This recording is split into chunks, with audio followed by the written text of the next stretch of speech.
The crystalline spires of Astra Prime caught the light of 3 setting suns, casting prismatic shadows across the capital city's empty streets. High above in the central observatory, first speaker Vera pressed her 6-fingered hand against the transparent dome, watching the unusual stellar alignment with growing dread. In 10,000 years of recorded history, the Astrani had never seen their triple suns converge in such a formation. First speaker, we've lost contact with the Meridian colonies. Science Director Keel's voice trembled as he delivered the news, his silver skin dulling to a matte gray, a clear sign of distress among their kind. That's the 4th settlement to go dark this cycle. Vera turned from the window, her own skin shifting through shades of uncertainty. The Astrani had built their civilization on understanding the cosmos, on predicting and harnessing the forces of nature. But this defied all their models, all their careful calculations. "Show me," she commanded, moving to the holographic display dominating the chamber's center. A 3-dimensional map of Astrani space materialized, dozens of colonies marked in soft blue light. Or rather, what had been dozens. Now more than half pulsed an angry red, indicating complete silence.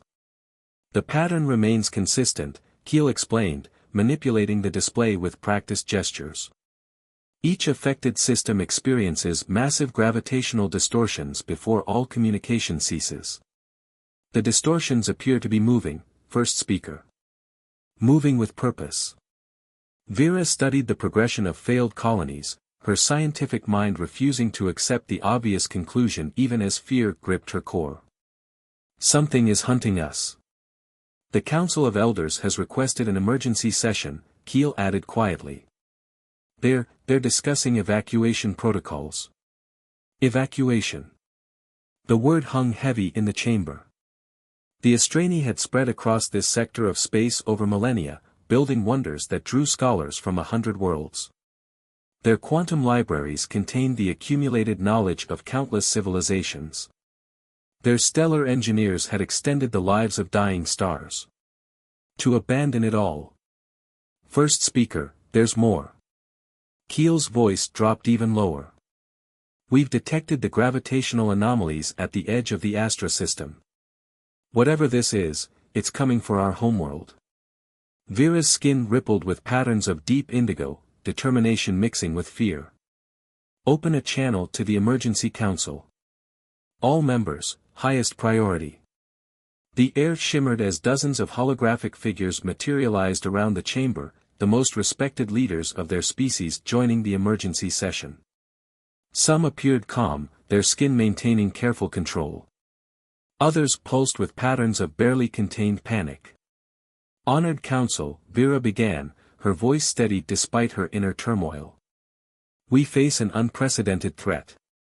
Our colonies are being systematically destroyed by an unknown force that defies our understanding of physics itself. We have perhaps days before this entity reaches Astra Prime." Murmurs rippled through the assembled holograms. Elder Tsan, his skin displaying the complex patterns of centuries of wisdom, spoke first. "We have contacted the Consortium of Advanced Species. They have declined to intervene.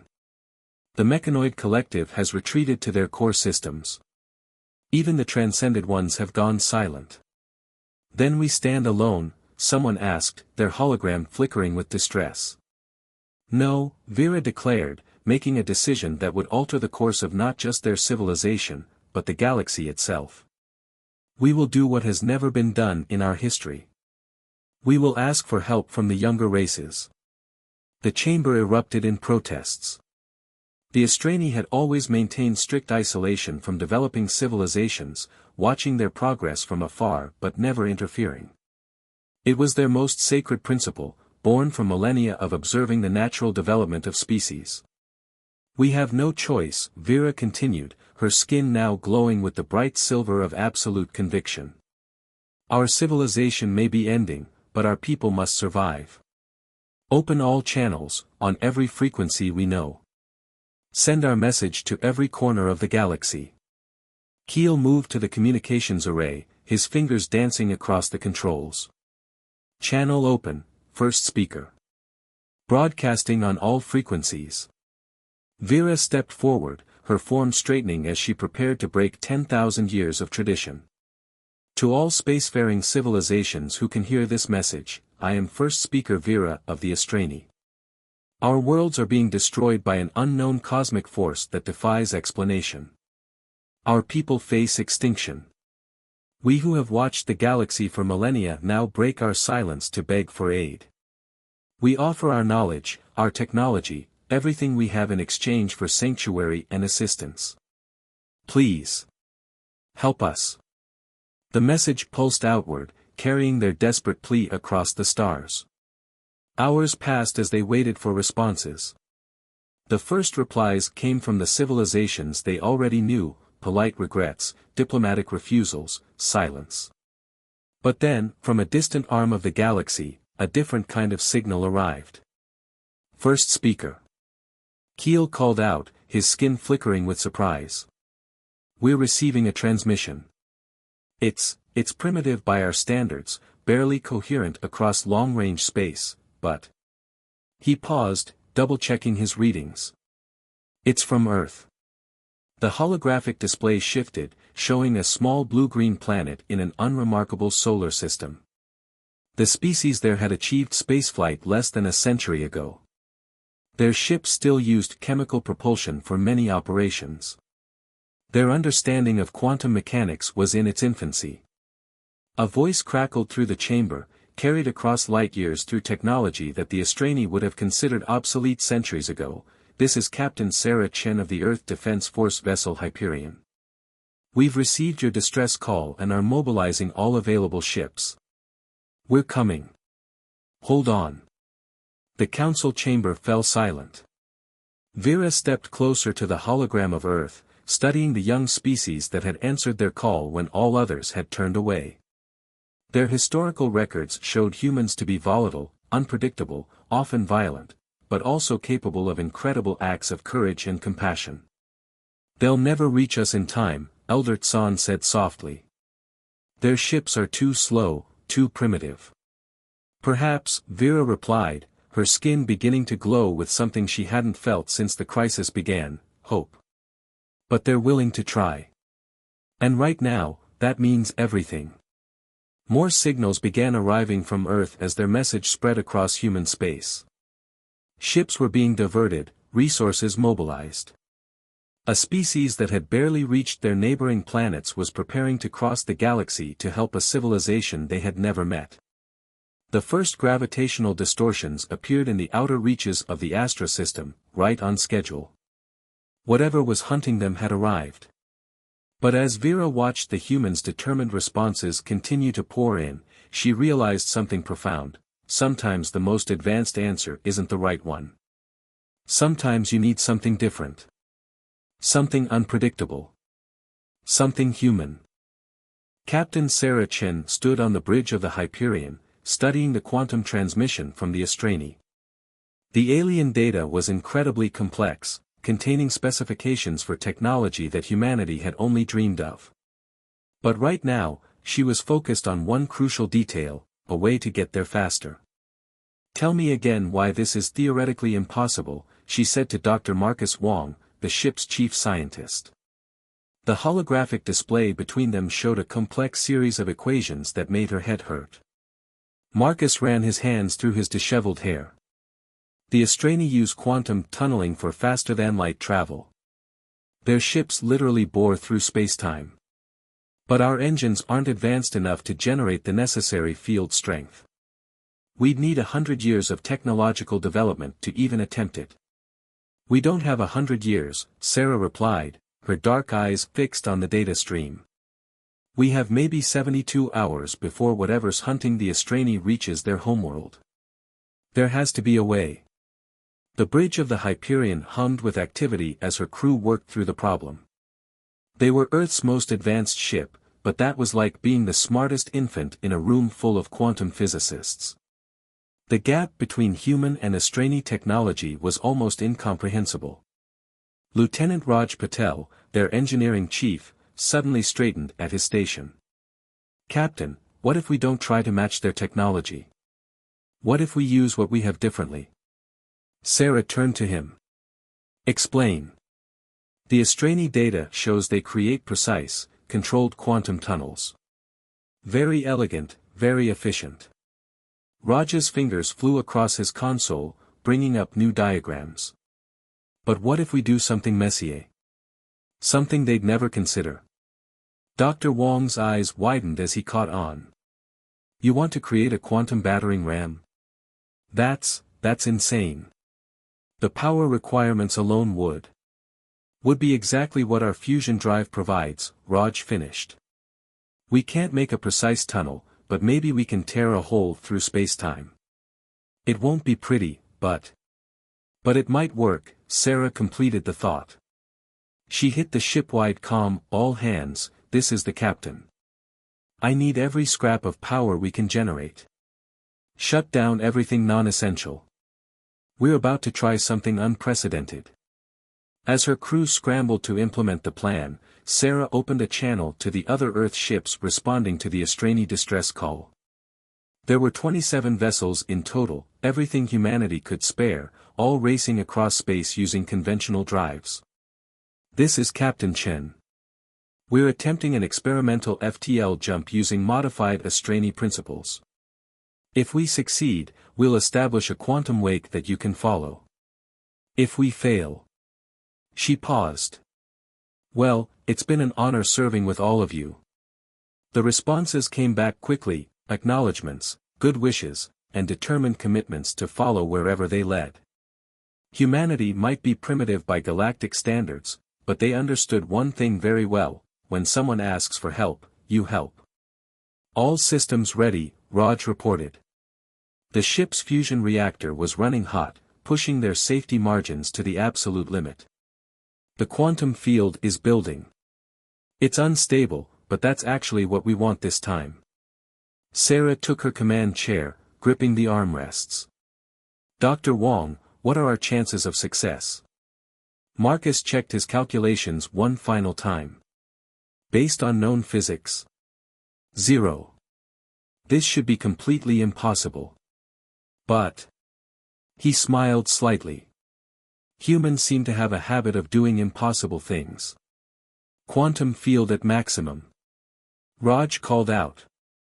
Warning lights flashed across every console as the Hyperion systems strained against forces they were never designed to handle. We need to initiate now, Captain. Sarah took a deep breath. Do it. The universe turned inside out. Later, crew members would struggle to describe what happened next. Some spoke of colors that couldn't exist, others of geometric shapes that hurt to look at. The ship sensors recorded data that made no sense, showing them simultaneously everywhere and nowhere. When reality reasserted itself, the stars had changed. Position? Sarah managed to ask, fighting down a wave of nausea. Calculating. The navigation officer's voice was shaky. Captain, we're there. We're actually there. We crossed half the galaxy in minutes. The main viewscreen showed a system with 3 suns, their light reflecting off crystalline structures that could only be Astrani architecture. But it also showed something else, massive distortions in space, spreading like cracks in reality itself, approaching the inhabited worlds. Multiple contacts. Lieutenant Commander Jessica Hayes called from Tactical. The Astrani Defense Fleet is engaging something. Our sensors can't make sense of it. Sarah stood, her decision already made. Send our position to the rest of the Earth fleet. The quantum wake should hold stable enough for them to follow. Then get us into range. The Astrani called for help, and we're going to deliver. The Hyperion moved forward, its human crew watching in awe as they approached the legendary Astrani civilization. But there was no time for wonder. The enemy, whatever it was pressing its attack. Astrani vessels are hailing us, communications reported. They're surprised we made it. They're asking how we managed to arrive so quickly. Tell them we got creative, Sarah replied, studying the tactical display. The Astrani ships were incredibly advanced, but they were fighting a losing battle. Whatever they were up against seemed to bend the laws of physics themselves. Good thing humans had plenty of experience breaking rules. All hands, battle stations, Sarah ordered. Let's show the galaxy what humanity can do when someone needs our help. The Hyperion's weapons powered up, primitive by Astrani standards, but perhaps that would prove to be an advantage. Sometimes the simplest solution was the best one. Sometimes you needed to hit a problem with a hammer instead of a laser. And humanity had gotten very good at building hammers. The fabric of space itself seemed to shudder as the unknown entities pressed their attack. From the Hyperion's bridge, Captain Sarah Chen watched in horror as one of the crystalline Astrani ships shattered into a million glittering fragments, its advanced shields useless against whatever force their enemy wielded. Analysis, she barked, gripping her command chair as another gravitational wave rocked the ship. Dr. Wong's fingers danced across his console, his face illuminated by streams of incomprehensible data. They're not ships, Captain. At least, not in any way we understand. They're tears in reality. Like someone took a knife to space-time itself and twisted the wound. How do you fight a tear in reality? Lieutenant Commander Hayes asked, her weapon systems ready but useless against such an enemy. Sarah watched as another Astrani vessel vanished into a gravitational singularity. The advanced aliens were fighting with everything they had, their quantum weapons and reality-warping technology unleashing enough power to destroy solar systems. But they were losing. First speaker Vera is hailing us, communications reported. The alien leader's hologram appeared on the bridge, her silver skin rippling with complex patterns of fear and determination. Captain Chen, you must retreat. We were wrong to call for help. These entities, they're beyond anything we've encountered. We cannot ask you to die with us. Sarah stood, facing the hologram. With all due respect, first speaker, humanity doesn't abandon people who ask for help. Dr. Wong, tell them what we've learned.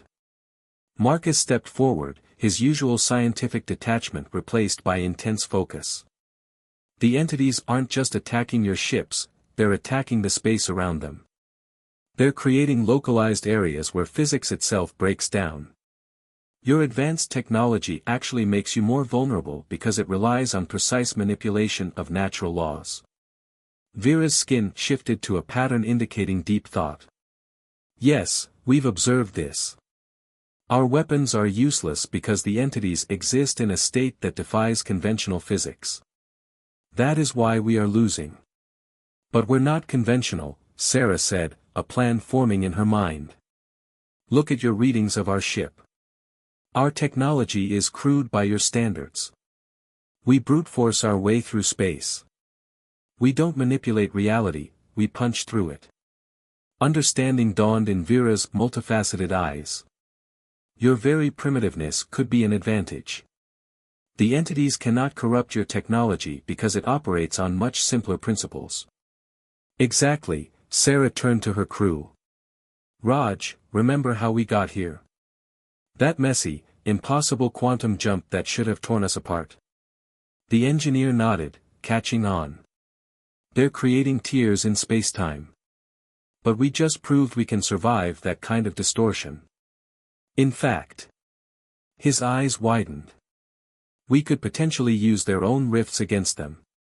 First speaker, Sarah addressed the Astrani leader, we need to coordinate. Your ships are far more powerful than ours, but right now that power is working against you. We need you to do something that goes against everything you've learned about space combat, we need you to be crude. The next hour was a crash course in human improvisation. The Astrani watched in amazement as the Earth crew explained their plan, a plan that violated virtually every principle of advanced space warfare. It was reckless, crude, and probably suicidal. It was perfectly human. Multiple quantum rifts forming. Hayes reported as the entities began another attack run. They're trying to encircle the planet. Sarah took a deep breath. All Earth ships that made it through our wake, form up. Astrani vessels, fall back to your designated positions. Remember, no elegant solutions. No precision. Just raw power and determination. The Hyperion's engines roared to life, pushing the ship straight toward the nearest spatial tear. Behind them, the remaining Earth vessels followed, their formation deliberately sloppy, their approach anything but precise. The entities, used to dealing with the mathematically perfect maneuvers of the Astrani, seemed to hesitate.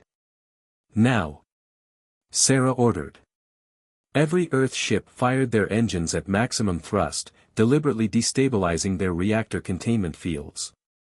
At the same time, the Astrani vessels released massive bursts of unfocused energy, the exact opposite of their usual precise quantum beams.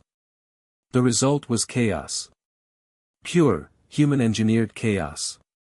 The space between the fleets became a maelstrom of conflicting forces. The entity's reality-warping fields collided with the humans' crude energy dispersal and the Astrani's raw power dump. Physics itself seemed to scream in protest. "It's working!" Dr. Wong shouted over the groaning of the Hyperion's stressed hull. "The entities can't maintain their rifts in this environment. The uncertainty is too high even for them." Sarah watched as the first entity began to collapse, its tear in reality sealing itself under the assault of pure human stubbornness combined with Astrani power. But the victory came at a cost. "Hull breach on decks 4 through 7. Raj reported. "We can't take much more of this." "We don't need to," Sarah replied, her eyes fixed on the tactical display. "We just need to hold out long enough to show them that some problems can't be solved by breaking reality. Sometimes you need to be too stubborn to quit." Around them, more Earth ships were suffering critical damage, their crews pushing their vessels far beyond safe limits. But one by one, the entities were failing, their perfect tiers in spacetime unraveling in the face of humanity's imperfect, overwhelming assault. The price would be high. But together, humans and Astrani were about to teach the universe a lesson about the power of cooperation between the primitive and the advanced. And it was only the beginning. The Hyperion's bridge was bathed in red emergency lighting as damage reports flooded in from all decks. Captain Sarah Chen watched as another spatial tear collapsed under the combined assault of human determination and Astrani power, but there was no time to celebrate. They were winning, but the cost was staggering. 3 more Earth ships have suffered critical reactor failures, Hayes reported, her voice tight with concern. The Jakarta, the Sagan, and the Gagarin are abandoning ship. Astrani vessels are moving to retrieve survivors. Sarah nodded grimly. The human fleet had started with 27 ships. Now only 11 remained operational, and even those were barely holding together. But they had proven something incredible, the entities could be beaten. First speaker, Sarah called through the still-active communication link with the Astrani command. "We need to press our advantage while we have it.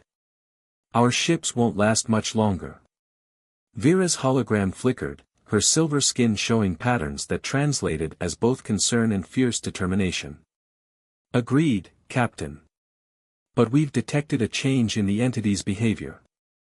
They're adapting." Dr. Wong's instruments confirmed it. The remaining tiers in spacetime were shifting, changing their fundamental structure. The entities were learning, evolving their attack patterns to counter the humans' crude but effective strategy. They're intelligent, Marcus realized, studying the data. Not just phenomena or weapons, they're conscious beings. And they're angry that we found a way to hurt them. The ship shuddered as another gravitational wave washed over them. This one felt different, more focused, more deliberate. The entities were no longer just trying to destroy them, they were trying to understand them. "Captain," Raj called from engineering, his voice crackling through damaged communication systems. "I have an idea. It's insane, but given everything else we've done today." Sarah almost smiled. "Those seem to be our specialty, Lieutenant. What do you have?" "The entities are trying to analyze our ships, figure out why their usual tactics aren't working. What if we give them too much to analyze? We could overload their ability to process information." "How?" Sarah asked, but Dr. Wong was already catching on. The quantum wake, he said, excitement breaking through his exhaustion. The one we used to get here. It's still active, still connecting back to Earth space. If we could destabilize it, we'd create a cascade of quantum information, Raj finished. Like a data overload, but on a physics level. They want to understand how we work. Let's give them everything at once. It was reckless, desperate, and probably impossible. But those words had lost their meaning since they'd received the Australians' distress call. Sarah opened a channel to the remaining Earth ships. All vessels, this is Captain Chen. We're going to try something new. Something that would make any physics professor have a heart attack. Stand by for instructions. She quickly outlined the plan. Each Earth ship would deliberately destabilize their quantum field generators, the same ones they'd used to follow the Hyperion's impossible jump. Combined with the Australians' remaining power, they would create a massive quantum feedback loop. If this works, Dr. Wong warned, it will probably destroy what's left of our ships. The strain on our systems. If it doesn't work, Sarah countered, there won't be anything left to save anyway. First speaker, we'll need your ships to be ready. When we trigger this feedback loop, hit the entities with everything you have. No precision, no control, just raw power. Vera's response was immediate. We stand with you, Captain. The Astrani will never forget what humanity has done here today. The next few minutes were a blur of preparation. Engineering teams across what remained of the Earth fleet worked frantically to modify their systems for one final, impossible task. The Astrani vessels moved into position, their crystalline hulls glowing with gathered energy. All ships report ready, Hayes announced. The tactical display showed the entities regrouping, preparing for what they probably thought would be their final attack. Sarah took one last look around her bridge, at the crew who had followed her across the galaxy on nothing more than the principle that helping others was the right thing to do. Send the signal. All ships, initiate quantum feedback. Give them everything we've got. Space itself seemed to hold its breath. Then reality exploded. The quantum wake that had brought them to Astrani space turned into a raging torrent of information and energy. Every law of physics that the entities relied on to maintain their form was suddenly flooded with contradictory data. The tiers in spacetime began to fluctuate wildly as they tried to process the overload. Astrani fleet, now. Sarah ordered through gritted teeth as the Hyperion's hull screamed in protest. The crystalline ships released their power, not in their usual precise, controlled beams, but in a chaotic burst that would have horrified their engineers. Raw energy crashed into the quantum chaos, creating a maelstrom of force that no entity, no matter how advanced, could hope to comprehend. One by one, the spatial tiers began to collapse. Not just seal themselves like before, but completely dissolve as their creators lost their grip on physical reality. The entities, faced with more information than they could process and more chaos than they could control, began to retreat. But the victory came at a terrible price. Earth ships began to break apart under the strain, their crews abandoning the dying vessels as the quantum feedback tore them apart. The Hyperion's bridge was filled with the sound of failing systems and buckling metal. Hull integrity critical. Raj reported over the howling of stressed materials. We need to evacuate. Sarah watched as the last entity vanished, driven away by humanity's final act of defiance. Send the evacuation signal. All hands to escape pods. Let's hope the Astrani can pick us up before. The rest of her order was lost as the Hyperion's hull finally gave way. But as her crew raced for the escape pods, Sarah allowed herself a small smile. They had done it. They had saved an ancient civilization using nothing but human ingenuity and the willingness to attempt the impossible. Sometimes, she realized, that was all you needed. The great hall of Astra Prime sparkled with crystalline light as representatives from both civilizations gathered for the historic ceremony. 3 months had passed since the battle that had saved the Astrani homeworld, and the changes in both societies were profound. Captain Sarah Chen, still wearing her Earth Defense Force uniform despite its patches and repairs, stood before the assembled dignitaries. Beside her, first speaker Vera's silver skin rippled with patterns of joy and reverence, emotions that had become rare during their darkest hours. Today, Vera addressed the gathering, her voice carrying through the vast chamber. We formalize an alliance that was born in our moment of greatest need. The Astrani have watched the younger races for millennia, maintaining our distance, believing that isolation was wisdom. We were wrong. Sarah looked out at the crowd. The human delegation included crews from all the surviving ships, their uniforms still showing signs of battle damage. They had refused ceremonial replacements, wearing their scarred uniforms as badges of honor. Among the Astrani, she recognized many of the scientists and engineers who had worked alongside her people during the reconstruction. The entities that attacked us, Vera continued, were a manifestation of our own hubris. In our quest for perfect understanding of the universe, we had created observers, beings meant to study spacetime itself.